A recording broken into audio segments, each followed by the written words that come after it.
अभी जरूरी है। यार राहुल, कैसे हो? चलो कहीं घूमने चलते हैं। हाँ ठीक है, कहाँ चलेंगे? कहीं पहाड़ों पर? अच्छा आइडिया है। ठीक है, मैं बस की टिकट बुक करवा देता हूँ और अच्छा सा होटल भी देख लेता हूँ। ठीक है भाई, लेकिन जल्दी करो। लाइफ में इतना स्ट्रेस हो गया है कि कुछ दिन का रेस्ट तो बहुत जरूरी बन गया है। राज का शाम को फोन आता है राहुल के पास। राहुल, मैंने टिकट बुक करवा दिया है। आज शाम की ही बस है। जल्दी से सामान पैक कर लो। ठीक है, सामान तो मैंने पहले ही पैक कर लिया है। अब तो बस शाम का इंतजार है, जब हम बस पकड़ेंगे और निकल पड़ेंगे धर्मशाला की ओर। शाम को दोनों दोस्त बस स्टॉप पर मिलते हैं और फिर वहाँ से निकल पड़ते हैं शिमला की ओर। सुबह होते होते ये दोनों दोस्त शिमला पहुँच गए, जहाँ ये होटल पहुँचे और वहाँ से निकल पड़े पहाड़ों पर घूमने। राज, यहाँ पहाड़ों पर कितना सुकून है ना। दूर दूर तक सिर्फ और सिर्फ पहाड़ ही है, और घूमने आए लोग भी यहाँ कितनी मस्ती कर रहे हैं। हाँ भाई, ये तो है। चलो कुछ खा ले।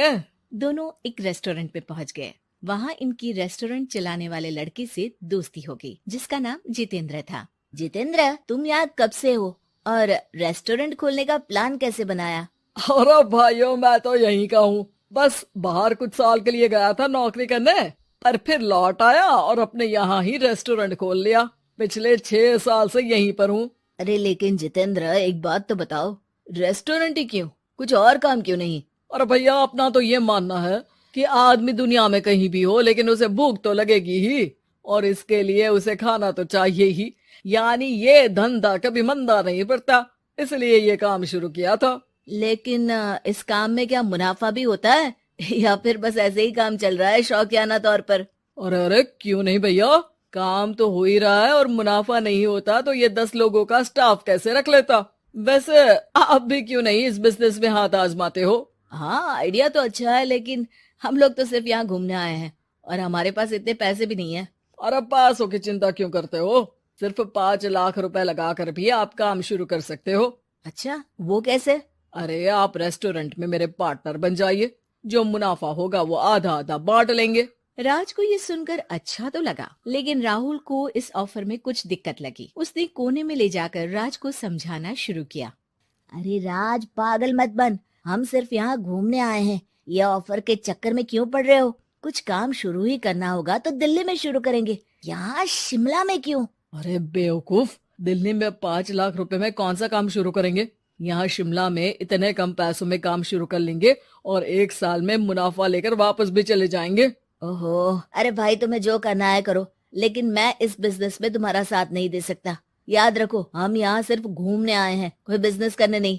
और इस जितेंद्र पर वैसे भी मुझे ज्यादा भरोसा नहीं हो रहा है। अरे तुम्हारी यही तो दिक्कत है, तुम्हें किसी पर भी भरोसा नहीं होता, लेकिन मुझे तो है। मुझे पता है कि इतने कम पैसों में मुझे जितेंद्र अपना बिजनेस पार्टनर बना रहा है। अरे लेकिन क्या गारंटी है कि पैसे लेने के बाद जितेंद्र तुम्हें बेवकूफ नहीं बनाएगा? अरे मुझे तो है, मैं कुछ नहीं जानता। मुझे सिर्फ ये पता है कि जितेंद्र मेरे बारे में ज्यादा ना जानते हुए भी मुझ पर कितना भरोसा कर रहा है। मुझे तो लग रहा है कि इसके पीछे उसकी मंशा ठीक नहीं है। बाकी तुम्हें जो ठीक लगे वो करो। मैं तो आज शाम की ही बस से वापस जा रहा हूँ। ठीक है, तुम चले जाओ, लेकिन याद रखना कि आज के बाद मुझसे कभी बात करने की कोशिश मत करना। राहुल गुस्से में वहाँ से चला जाता है। दूसरी ओर राज और जितेंद्र साथ में मिलकर काम करने लगे। राज ने अपने घर से 5 लाख रुपए ये कहकर लिए कि जल्द ही वो 2 गुने पैसे कमाकर 6 महीनों में लौटा देगा। कुछ दिनों बाद, भाई जितेंद्र, तुमने 5 लाख रुपए तो ले लिया है, लेकिन काम में बहुत तेजी नहीं दिख रही है।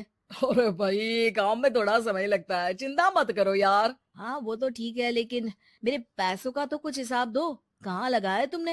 अरे बड़े आए पैसों का हिसाब मांगने वाले। वो तो शुक्र मनाओ कि इतने कम पैसों में मैंने तुम्हें काम पर रख लिया है। क्या कहा? तुमने मुझे काम पर रखा है? अरे मैं तो तुम्हारा बिजनेस पार्टनर हूँ।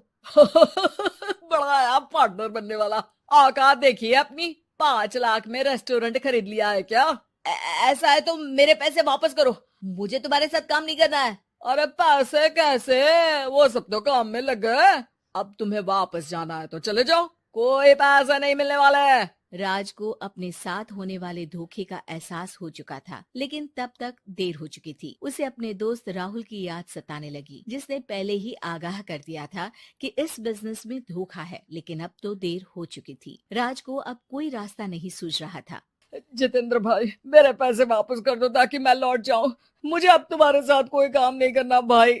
ये सुनते ही जितेंद्र अपने कुछ साथियों के साथ राज पर टूट पड़ा और उसकी जमकर पिटाई कर दी। राज बेहोश हो चुका था। जब उसने आंख खोली तो उसे अपने सामने पूरा परिवार, पुराना दोस्त राहुल भी दिखा। सभी को देखकर राज की आंख में आंसू आ गए। राहुल, मुझे माफ कर दो। अगर समय रहते मैं तुम्हारी बात मान लेता तो आज शायद ये दिन ना देखना पड़ता। अरे शुक्र मनाओ कि जान बच गई।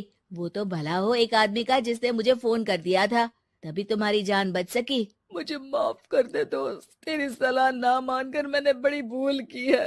अरे अरे भाई, मेरे हाथ मत जोड़ो। बस ध्यान रखना कि अच्छा दोस्त आपको हमेशा अच्छी सलाह देता है, इसलिए दोस्तों की सलाह पर ध्यान देना चाहिए।